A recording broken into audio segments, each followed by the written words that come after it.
Okay, so it is 7 o'clock, May 9th, 2024. I'll call the meeting to order. Pledge of Allegiance. It's behind you. I pledge allegiance to the flag of the United States of America and to the republic for which it stands, one nation, under God, indivisible, with liberty and justice for all. Roll call. Flores? Here. Gonzalez? Here. Hussein? Here. Jost? Here. Mason? Here. Pelletier? Here. Puzo? Here. So, first up, public comments, agenda items only. We do have a member of the public. Anything on the agenda you'd like to ask about or mention? No, thank you. Okay, thanks. All right, first, is there anything on the consent agenda that anyone would like to pull up or discuss? Okay, I'll make a motion to approve the consent agenda, which includes minutes from April 11th, 2024 board meeting, April 2024 financial reports, and resolution 2024-01, resolution to adopt a non-resident library fee. I'll second it. Thank you.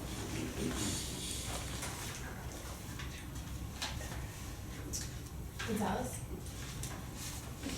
We're gonna vote on the consent agenda. Gonzalez? Yes, I'm sorry. No, that's okay. Hussein? Yes. Jost? Mason? Yes. Pelletier? Yes. Puzo? Yes. Flores? Yes. All right. Next up, President's Report. I don't have anything. Committee reports, finance, we covered under the consent agenda. Facilities, we can kind of touch a little bit on that with the elevator that we're gonna, under unfinished business. Policy, we did discuss policy, was that last month? Okay, so we're okay for that. So we go right under staff reports. And I definitely wanted to commend you for how you laid out the strategic plan with the goals. I think, I don't know if you all took the time to really go through that, but you know, that's how you use a strategic plan in a tangible way and make it something that can, work for the staff and make it. So, but anything you wanted to highlight or add? Just as I said, I did include an update about the strategic plan, kind of where we're at in the implementation process. I know that a couple of the department managers did this, but not all of them. Outlined or noted in their monthly reports under, what strategic initiatives or strategic directions different activities fall under. So we won't do that every month, and I'm still working on pulling together a more comprehensive report that lays things out in a little bit easier to read manner, but I did want to touch base on, or just, point that out again if you haven't had a chance to read it that carefully. Each of the managers kind of called out things in different ways, but we're doing a number of things already that we, considered important, that we called out in the strategic plan. We're building on those. I'm currently in the process of compiling all the notes that I took during our staff in service, so that we really focused on talking about kind of what future activities would look like. So I'll have more information on that to the board in the coming up months. But I think that, at least for the managers and stuff, it's really helping us to kind of think about the services and programs and collections in a little bit more focused way. So it's been really good for that so far. So I just wanted to point that out again. And then I did want to, I did want to also call out some of the statistics. I know that some of our CERC stats have been down a little bit the past couple of months, and so I feel like we're stabilizing a little bit in that. But if you looked at the statistical spreadsheet more closely, which is, I do this every month and I always forget, our gate count, meaning visitors into the library, is up substantially. as is the use of things like study rooms and that sort of thing. So we're really, and the managers and I talk about this a lot, and I know that we've talked about it here as well, about, it's another measure of the way that people are using the library, and it's changing over time. Is that, maybe it's less about the collections and that kind of thing, but more about utilization of the space. And what's really interesting is that Library Journal, a big library magazine in the profession, for years they issued what was called star libraries. I don't know if you've heard of them, if you've been doing this for a while. And they actually stopped doing that this year as they look at the statistics that they've used and the criteria that they've used to assign those star libraries or to award the star library designation to libraries because of the change in the way that people are using the library, which I think is really interesting. So it's not only us, it's not only our area, it's kind of a national thing. As we really look at the ways that the public is interacting with the library staff and library space, but I did want to call that out. So if you haven't had a chance to look over those statistics, it's interesting to see and to not get really focused on the circulation stats is the only measure of how people are using us, because as I said, our gate count is up substantially, and as is, like I said, the use of spaces. So, and if anyone has any other questions or anything. Did everyone get a chance to look over everything? Anything that anyone wanted to inquire about with the strategic direction, how that was laid out? I think it was very thorough. And just also, I did note it in the my report, the audit has been finalized. Brian Lefevre from SIGIT will be here next month to give the formal presentation of that. We wish Sue best of luck. Yeah, so it was great. She came back right before Helga had retired. So that was a nice segue, because then we didn't have to worry about hiring someone else when Helga had left to do that role that Sue was doing. She did a lot of cataloging youth services materials. But after being back for about a year and a half, she's retiring again. She retired the first time, and so she and her husband had recently moved, and so the drive was further for her, and she only worked about 10 to 15 hours a week. So she stayed through the kind of combining of the two departments, technical services and circulation services, into access services, and to bring on Sean, the new assistant director for access, or assistant manager for access services. And so between Sean and Jeff, and we bumped up the hours. We gave one of the circulation clerks a couple of hours, and so she's been training some of that while processing the forms materials.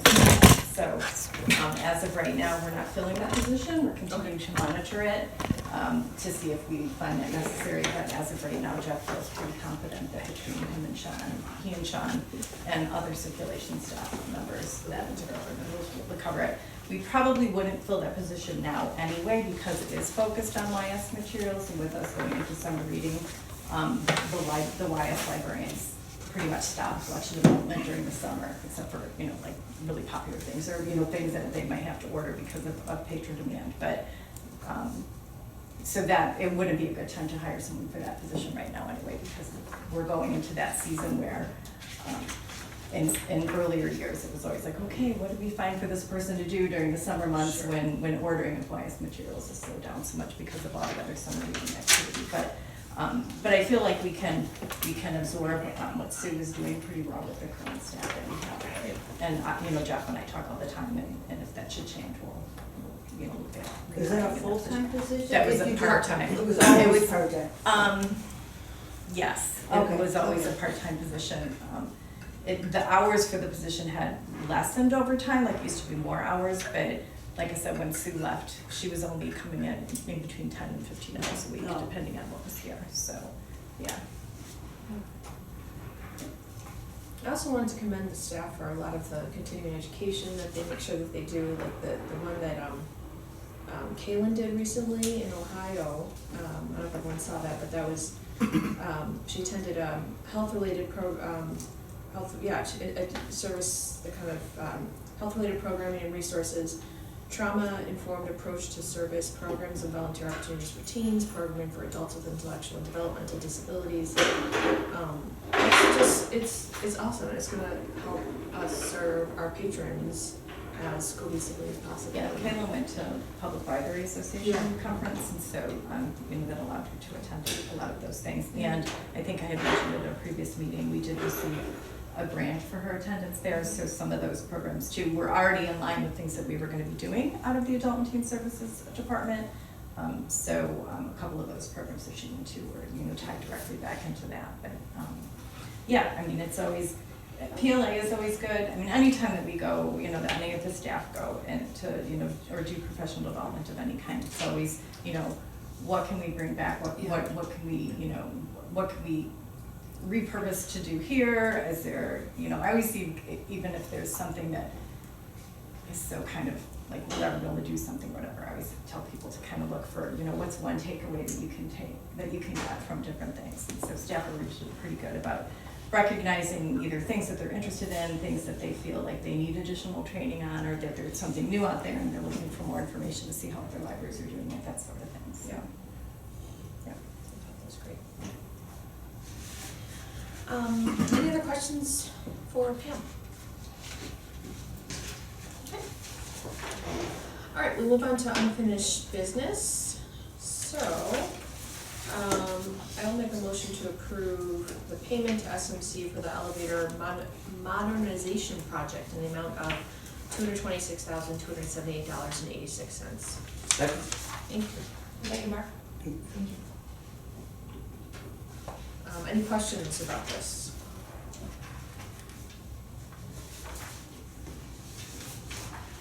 As I said in my, This $15,000 refund, I forget what it was called. What is it for? it wasn't an actual refund, it was $15,000 less than what was originally, budgeted for, and that they thought it was gonna cost because they were able to not do, they didn't have to do something that they had planned for just in case. Okay. And so, as you can see, like the original budget for the whole elevator was the $241. Yeah, I saw that. So it wasn't an actual, like, here's a check for $15,000, it was that, or $15,000, it was that, this is $15,000 you're not being charged for, because we didn't have to do Okay. whatever the one thing is, and I would have to go back and look at what the change order was for, but that's what it was. Good question.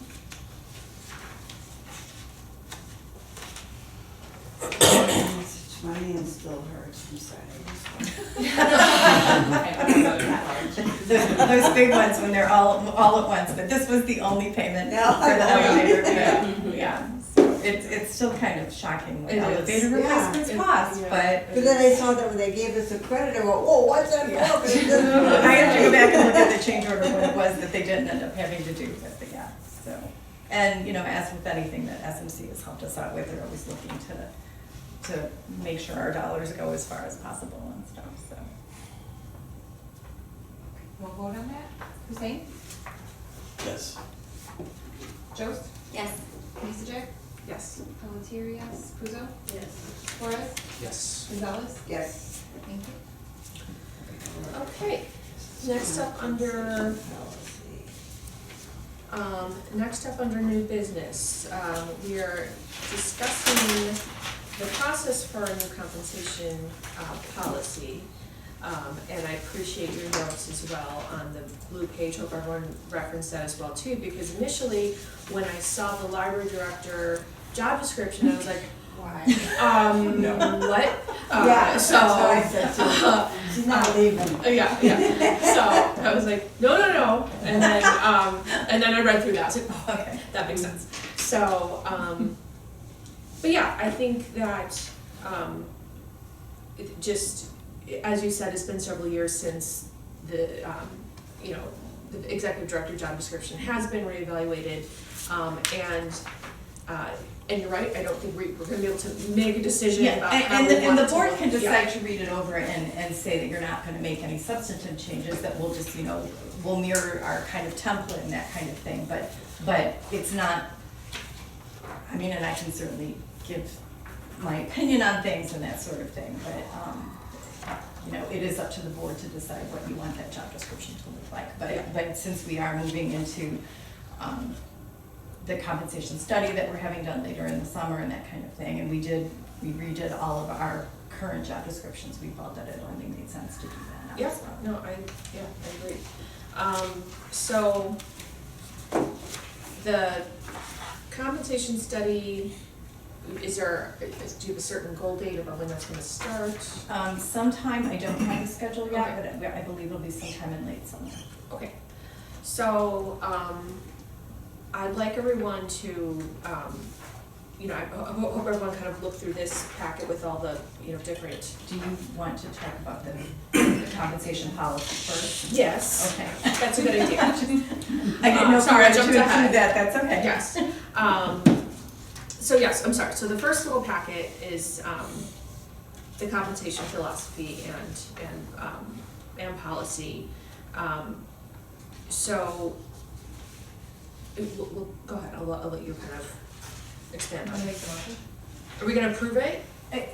You don't have to approve it tonight. If Okay. you want to discuss it some more and, we can tweak it some more, that's fine. As I said, just very briefly about the compensation philosophy and policy, this codifies, if you will, kind of what, my general philosophy behind hiring and how we're paying people, that kind Gotcha. of thing. Most of what we have written down here are things that we're already doing. So the policy is just to say, this has never been written down anywhere for our library.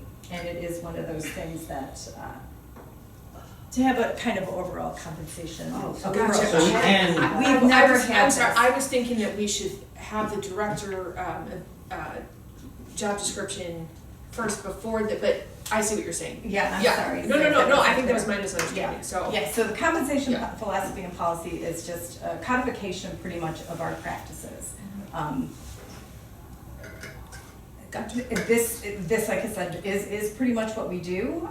If the board has a different approach that they want us to take in terms of this, we can certainly tweak that. But mostly it's just to codify what we've been doing and to say that these are kind of the guiding principles behind, when we're looking at pay, how people are paid, what we're considering important when we're paying them, that kind of thing. Is this part of the policy committee? Are they It- gonna review it every year, or?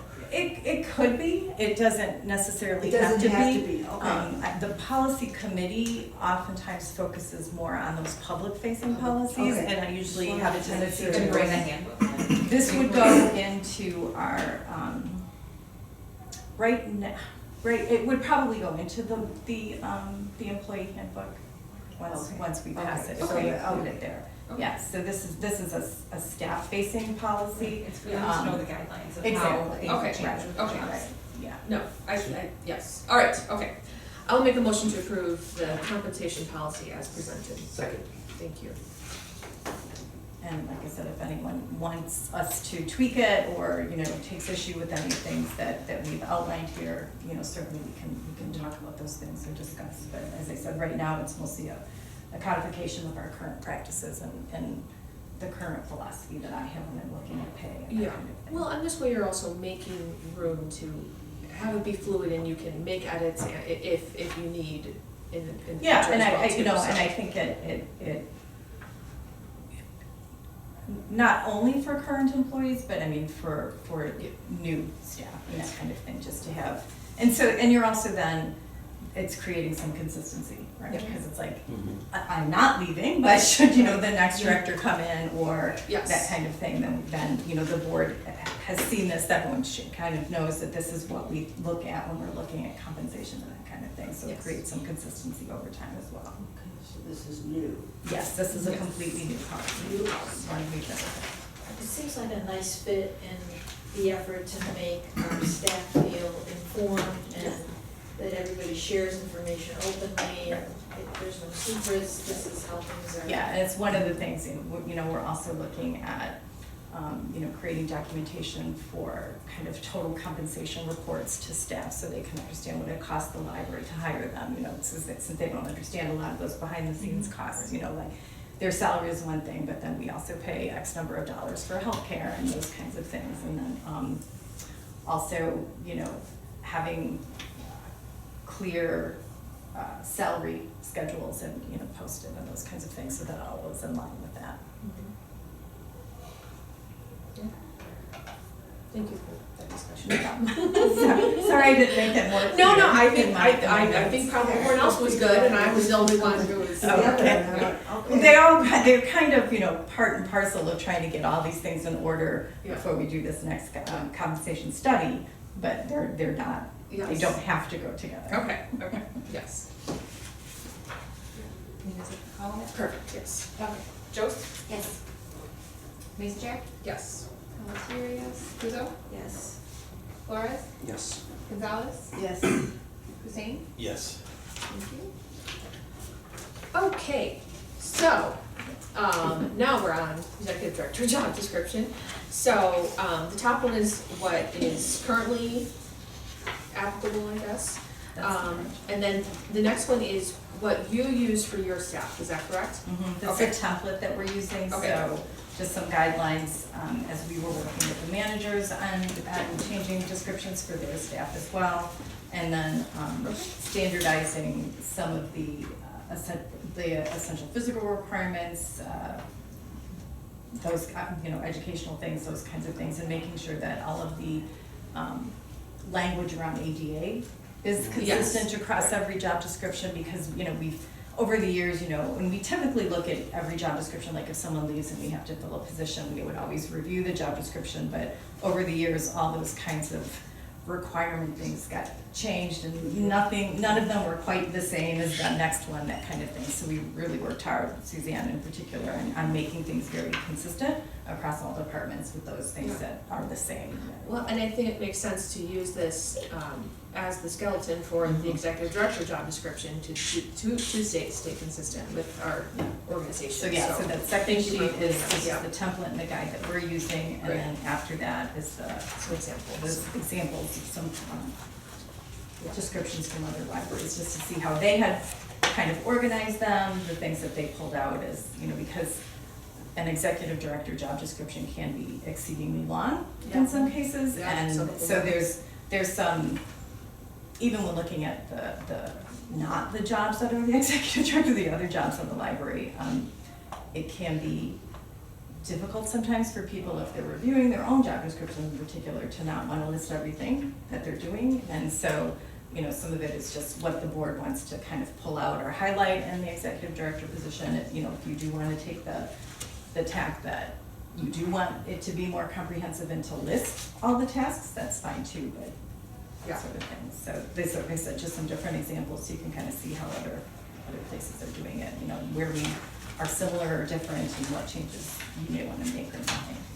So one thing that caught my eye, because of the class that happened on Saturday, which was hiring and evaluating director, it said, one of their recommendations was to establish director salary ranges, which I thought was, is it range or ranges, But here I noticed it says pay grade on our template, and it says TBD 2024, so is that something that comes out through an organization, or? So a pay grade is usually, we don't usually pick that. Any pay grade designations we have are, usually they've been recommended to us, and they're based on kind of the level you are at in the organization. So like right now, the executive director pay grade, I think I'm pay grade 12, 14, something like that, and I'm the only one at that pay grade. So what they look at when they're doing like the compensation study, for example, people that do this kind of work, they're looking at a number of different things, like the education required for that position, experience, the tasks. So like, for example, in our current salary schedule, the current pay grades, we have, let's see if I can remember this off the top of my head. So like, one of the circulation clerks might be the same pay grade as one of the YS associates, something like that. So they're looking at kind of, not necessarily, like, are you doing the same tasks, but kind of similar levels of work, if that makes sense, and that's how they determine pay grade. So that's usually how that's determined. I don't know if that answered your question. Well, in a way it does, but I'm curious, is this describing where you currently are, or if someone is being considered for in other words, if someone's looking, if your job becomes open and they're looking at this information, is it a guideline they can use for themselves, knowing that this is what I could earn here? So if there's a range, they know, well, here's the base, here's the midpoint, here's. Right, I mean, and that's, and there's some salary, there's some job posting, laws that have gotten passed that go into effect. 2025. And January 1, 2025, which we will probably start doing as soon as we can, as soon as our compensation study is done, and we get a little bit more guidance because they just passed the law, and so we're waiting for some administrative guidance on that, that talk about what salary information you have to have in job postings. So, and it does, and the recommendation is that, there's a couple different ways that you can post it. Some places, they already do it, and there's still some discussion about whether or not that would meet the law, or, you know, follow the law, or be compliant with the law, sorry. Is, you know, you have to have the pay range on it, so you could say, like, the pay range for the director, and I don't know what it is right now. Let's just say it's 90,000 as the minimum to 150,000 as the maximum kind of thing. So you could put that on your job posting. You could do what your actual hiring range is, like, you know, you could say 90,000 is the minimum that you would hire a director, but is that what we would really hire someone at? So maybe you would post on, or put in your job description, or your job posting, that the salary range is like 100 to 120,000. I mean, your more realistic payment, that kind of thing. So those laws will also affect, like, when and if you post for that position, what people are gonna be looking at for the salary. So, people are gonna look at the job description. Most people are not gonna be really paying that much attention to their pay grade, because as long as the salary is there, most people don't really care what they're graded, as long as, you know, that's almost like a internal thing than something that's gonna determine whether or not you apply for a particular position. It's more gonna be the position itself, the education and experience required, the pay. So, does that make sense? Yeah. Okay.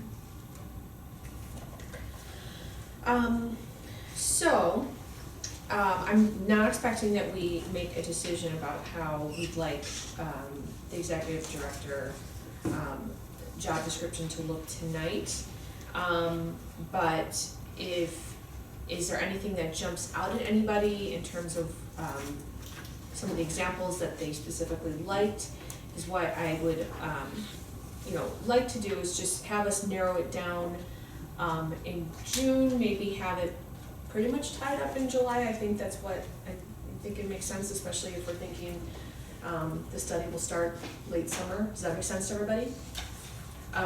So if you're still mulling things over, that's okay. I would like to suggest that we probably, since this, the second page is what, we use in-house as the rest of our staff's job, template, that maybe we kind of use that as our skeleton. Doesn't have to be,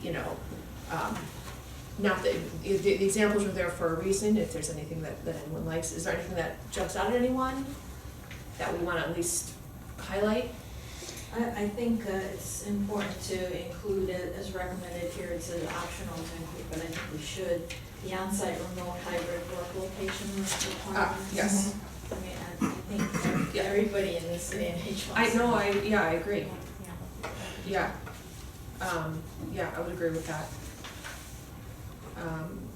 And I would definitely be interested in, your opinion as well, Pam, and especially, your expertise as an executive director. I mean, how long is too long? I mean, I'm not thinking of a 7-page job description, but some of these feel quite long to me. So, Would the board find it more helpful if I redid our current job description? Let me take a step back. I can do a couple of things. I can redo the current one and slide it into our current template, and so that you'd see a kind of a cleaner copy. I can also make suggested revisions myself and then send that out to everyone and, and give you, so you at least have something. Oftentimes it's easier to think about and edit or revise a document that you've got something to work with as opposed to kind of coming up with something from scratch, Yeah. I guess. If that's more helpful to the board, I'm happy to kind of do my first revision of it and then send that out to everyone and then see what you think Right. about that. Then I see some nods, I think so. Yeah. That's a good idea. What is the first page that you sent us? Is that just generic, or is This that first that's one, that's current? the Current. current one. Okay, does Yeah. any of our logos on it? No, So it I wasn't doesn't, sure. so, yeah, I realized that when I put it on there, so. I wanted I know it to says include it MGL too. on Yeah. here, but I wasn't sure. Okay. Yeah, our current, our. So your plan So- is then to revise this, the first 2 pages? So and then keyword we'll work off of that. templates, keyword templates, Yes. these are, nothing official, nothing with our actual Good. logo, but I think that would be a great way to start. If everyone's okay with that, I can do that and I can get that sent to you prior to, the June meeting. Okay. And then I know that Tamara, you won't be here, but, I can get it, and you can always make comments and respond to me or whatever. Yeah. So if that makes it easier for the board to move forward Yeah. and potentially. I think doing that's that. great, and so when Pam sends us that, and then, keep this handy, and then you can use this as an additional tool if you wanna continue to make edits, and then we can, get our brains working a little bit more in June too, so, sound good? Yeah. All right. I just wanted to, jump in and say, I think one of the reasons why we might be tempted to go with one of the shorter ones, obviously, we just did Pam's evaluation, obviously everybody feels like she's fulfilling all of these, right? But when you put yourself in the position of onboarding a new ED or trying to attract another one, I know it can look really intimidating with this 4 pages, but I feel like the more spelled out it is, the better.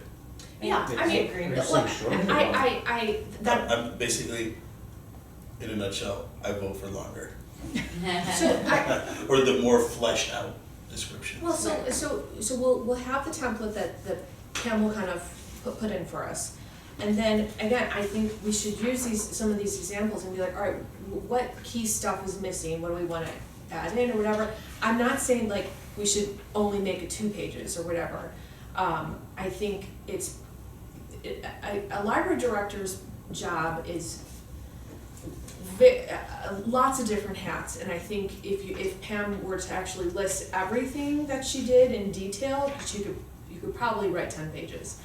And so I would think that the person that would be applying would be somewhat familiar with some of the library operational kind of things and that kind of thing. So I'm with you, I don't think we should, cut content just for the sake of making it short and sweet. But when I was reading through, and possibly maybe because I was reading one after another, some of them I was like, wow, that's a lot, but yeah, I mean, if there's stuff that we should definitely include, then I mean, should, so. the director description is, and not only in libraries, but anyone that's at that level, right? It can be as short as run the library. Run the library, right? yes. Or do you list out every single thing that you Yeah. do to run the library sort of thing, right? So there's a happy medium, so. Right. And I would actually disagree with the long version, because the shorter version leaves it open for interpretation, and whoever's interviewing is looking for what we're looking in for you, right? We know what you do, we have your evaluation, we know the questions to ask in terms of all the things that you do. I feel like it'll give us a larger pool if we ever have to use it as well. I'll also be interested to see like because I think this template that is currently, the current, template that we're using for the in-house positions, it is thorough, so when you add the summary and the functions and once that's kind of starting to plug in, we may be surprised, that might end up being quite substantial in itself, and as Pam is using her expertise, maybe there are some key parts that are missing that need to be added in, and so, but yeah, we'll figure it out. Once we have our eyes on it too, that'll that'll help. Does this have to be approved by a certain time, or is it just? No, the one only thing slightly is up? that, so with the compensation study HR Source is doing for us again, we had one done in 2019, and so it's a good time to do it again, especially post-pandemic. Yeah. Well, you know, COVID's still here, you guys know what I mean. When they quote us on the price to do the compensation study, they do it by the number of job descriptions they have to review. So they've already done that, we've already told them how many there is. But they have, one of the things they ask for you to do is to, before they go into looking at all of the job descriptions, is that you've updated them. So they're not giving you information that is based on a job description that someone's really not doing. So that was, you know, so I mean, there were a number of changes we made to a number of job descriptions throughout the library because they were old, they hadn't been looked at in a while, and we want them to be a true reflection of the work that we require out of those Right. positions. Right, yeah. So we could give this to HR Source when the time came if for some reason we didn't get one finished, but we want to make sure that it's an accurate reflection of all the work that is being done across the library, not only by me, but by everyone, so. Okay, Okay, so I will do that and Thank send you. that out to them. all right, so good thing going forward, thank you all. Okay, communications, none except everyone saw, the graphics page, and then there is, I did, add everyone, so the postcard came from Emily, but I copied it for everyone else, so it has either her name or my name on it. This is a new initiative, that the Illinois Heartland Library System, which is the southern Illinois half of the 2-3 library systems in the state of Illinois, put together, this online trustee training. It's free. I have not yet looked at it, though I plan on doing that. So you as trustees can log in, you can look at the training. We can decide, or the board can decide as a group if you want to do some of the trainings as part of a meeting, you know, if there's going to be a shorter meeting at some point, that kind of thing. But this just came out, or was Great. just announced, I think last week. So I did want to make the board aware of that as another resource tool for board professional development or board development. I think it's great. I'll definitely look into that, so, thank you for sharing that. Okay, public comments, non-agenda items. We have a couple members of public. I don't know if this counts as a non-agenda item because you voted on it, but I know you didn't really talk about it. This resolution to adopt a non-resident library fee. I don't personally live in Morton Grove, but I'm here a lot because my grandma lives here, and also because I used to go to school in Morton Grove. Does that mean that I would pay a fee to be registered to get library sources here, or I would pay a fee to every time I was in the library, or how would that I'm just curious about how that works. So the non-resident library card fee is a fee that we charge for someone who wants to get a library card here, who doesn't live in our area. I know I get to, so Yeah. or lives in or doesn't live in an area that has any library service at all. So I don't know where you live if you're here frequently visiting, but if you have a library card from another library, you can register that. Do you have a card from somewhere Yeah, else? I have one at Niles, Maine. Okay, so we are in a catalog consortium group with Niles, so your card is good here. So you don't have to register it here or anything like that, and there's no fee for you to use the library, check out materials, do anything here. So the non-resident library card fee program is a statewide program that allows libraries for their boards to vote on selling a library card to someone who doesn't live in any library service area, because there are several still throughout the state of Illinois. So that would be if someone, there's a very small pocket around Morton Grove that is like that, but they would come in and then we look at that. We determine, every year we determine what the cost of that card is, and it's based on what residents pay and for their taxes towards library service. So this law pertains to people who don't have a card from anywhere, and if they live in an area that isn't served by any library. So that's what this is. So your card is good here, and you don't have, you're already in our database and everything, so you don't have to do anything with that. Does that answer your question? Okay. Thank you. Oh, it's my turn. So Yes. fellows, I'm a resident, Nurpang Shah First time attending it. Few comments, right? First thing is thank you for your service. Really appreciate it. I know it's not like a super paid job or kind of thing, right? So thank you. Second comment is about the library itself. My family loves it. My wife works here, of course, but that's a different thing. But my kids and my mother both love to come here every time, especially after the renovation. That made the whole thing different ballgame. So I really appreciate you guys spend money to make, because I was there before and after, and you can see the level of interest the kids have just to come to library. They pick a bug, they put it back there, but it's just still fun, right? So that's second comment. And the third one is about integrating our services. So no critic, just take it as a suggestion. I do think we should, more integrate with our village, right? So if there's a check that I need to drop at the village, I'm coming often to the library. I'm actually very close to my train station. I may just walk in, drop the check. It can be processed to the library, village, right? I don't have to personally go around, park, drop the check, whatever the service it is, right? I mean, it's very easy to have our own library just taking the payments for the village, right? It can be a check drop service or something like that. Also, I don't know, this is my first meeting attending, so pardon me. I did attend the US passport service at NAS. I thought we should have one too. It's pretty cool service to have. It's like, I actually went there for the